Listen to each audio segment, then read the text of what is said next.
Chemtrail conspiracy theories, why RFK Jr. is watching the skies. Belief in a supposed U.S. government plot linked to aircraft condensation trails has been boosted by confusion over proposals to geoengineer a response to the climate crisis. A conspiracy theory that airplanes are leaving nefarious chemtrails in their wake due to a sinister government plot has been given fresh impetus in the U.S. amid a swirl of concerns and confusion about proposals to geoengineer a response to the climate crisis. Let us know in the comments your thoughts of what you, Homo sapiens and aliens from afar, think for future episodes. Subscribe, like, share for fast, to-the-point daily news and information. Getting a foothold on YouTube is impossible without your participation. Thank you. State legislation to ban what some lawmakers call chemtrails has been pushed forward in Tennessee and, most recently, Florida. Meanwhile, Robert F. Kennedy, who has expressed interest in the conspiracy theory on social media and his podcast, is set to be at the heart of Donald Trump's new administration, following his nomination as health secretary. "We are going to stop this crime," Kennedy, who is known for his contrarian stances on vaccines and offshore wind farms, wrote about chemtrails on X in August. The former Democrat-turned-Trump ally said on his podcast last year that it was kind of frightening to think that somebody may be putting large amounts of bioavailable aluminum into the environment, spraying it in microscopic particulates from airplanes.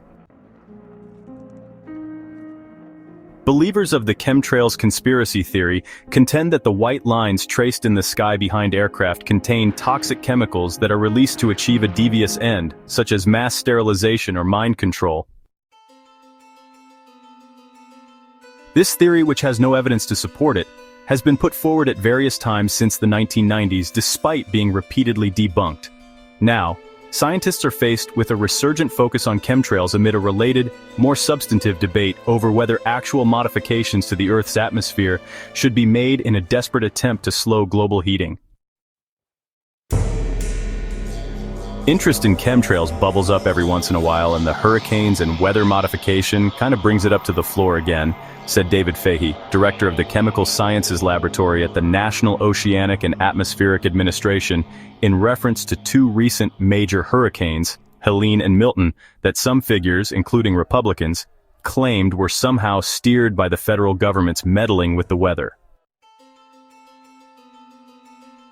"The misinformation is abundant," said Fahey, who has spent several decades, on and off, fielding questions about chemtrails. "There was no orchestrated weather modification conducted by NOAA," Fahey said, "and even experimenting with such a thing would be a big step for our agency and one that we are not quite prepared to do at the moment, and maybe our agency shouldn't do it." Are chemtrails real? No. The white plumes seen from the rear of aircraft are more aptly called condensation trails, or contrails. They are essentially condensed water vapor from a plane's exhaust that, in cold air temperatures at high altitudes, form as ice crystals that look like visible clouds. A survey of leading atmospheric scientists in 2016 found there was no evidence of a secret spraying program that would form these contrails. This research led to backlash from conspiracy theorists, with Ken Caldeira, a climate scientist who led the study, saying that he received death threats. "I felt like it was a risk to my personal safety," he said. "People have bought into this false narrative. We're now seeing a worrying resurgence of conspiracy theories in general, from chemtrails to vaccines. There's a detachment from facts and rational analysis. In fact, contrails do contribute to a form of weather modification, just not the sort envisioned by the conspiracy-minded. The plumes often grow into hazy cirrus clouds that trap heat and add to the greenhouse effect that is warming up the world, mostly via the burning of fossil fuels." As with many conspiracy theories, there is some truth to it in that aircraft are releasing particles and affecting the Earth's climate system, said Caldeira, who is involved in an effort to get airlines to reduce their contrail output. But this is because of unintended consequences of the fossil fuel airline system, rather than some nefarious secret reason. Are any other weather modifications being conducted? There is a confusing stew of different processes, or just theories, with different goals that have been variously called weather modification, solar geoengineering, or solar radiation management. These often get mixed up and mistaken for secret government conspiracies. Cloud seeding, for example, involves dispersing tiny particles into clouds to spur the formation of ice crystals that trigger rain or snow. Utah routinely does this to increase snowfall rates, and authorities there have had to point out that this is not connected to chemtrails. A separate debate has stirred in recent years as to whether governments or even wealthy individuals should intervene to slow dangerous global heating by spraying reflective substances such as sulfur into the stratosphere in order to deflect sunlight from further warming the Earth. NOAA is setting up a system to monitor the stratosphere that could act as an early warning system for such activities.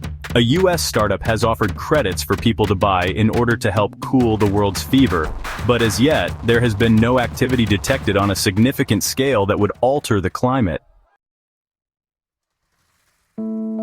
There are some demonstration projects, said Fahey, but in terms of large-scale airplanes taking material to the stratosphere, I'm not aware of anything, certainly in our country. Can solar geoengineering help solve the climate crisis? This year is set to be the hottest ever recorded globally, the latest in a string of hot years that are pushing the average temperature to the point it looks certain to breach the internationally agreed threshold designed to avoid catastrophic heat waves, droughts, floods, and other worsening climatic disasters. The failure of governments to stem this crisis has led to calls for more drastic interventions, like solar geoengineering, to curb the global temperature rise. Last year, the White House released a congressionally mandated report on how a research program into solar geoengineering would work. Such plans are highly controversial, however, with some scientists and environmental groups warning that meddling with the Earth's thermostat could have unintended consequences such as altering monsoon seasons. There are also concerns about the lack of global governance around adding substances to our shared atmosphere, the potential for a huge temperature whiplash should the continual addition of sulfur via planes stop for any reason, and the danger that geoengineering would distract from the primary task of cutting planet heating emissions. Efforts by some researchers to run experiments on solar modification have been met with protests. As the world continues to heat up, though, the conversation around solar geoengineering and related conspiracies is unlikely to abate. I think it's increasingly on the agenda of people who are wondering, where is our climate going, and how might we influence where it's going, said Fahey. Let us know in the comments your thoughts of what you Homo sapiens and aliens from afar think for future episodes. Subscribe, like, share for fast, to-the-point daily news and information. Getting a foothold on YouTube is impossible without your participation. Thank you.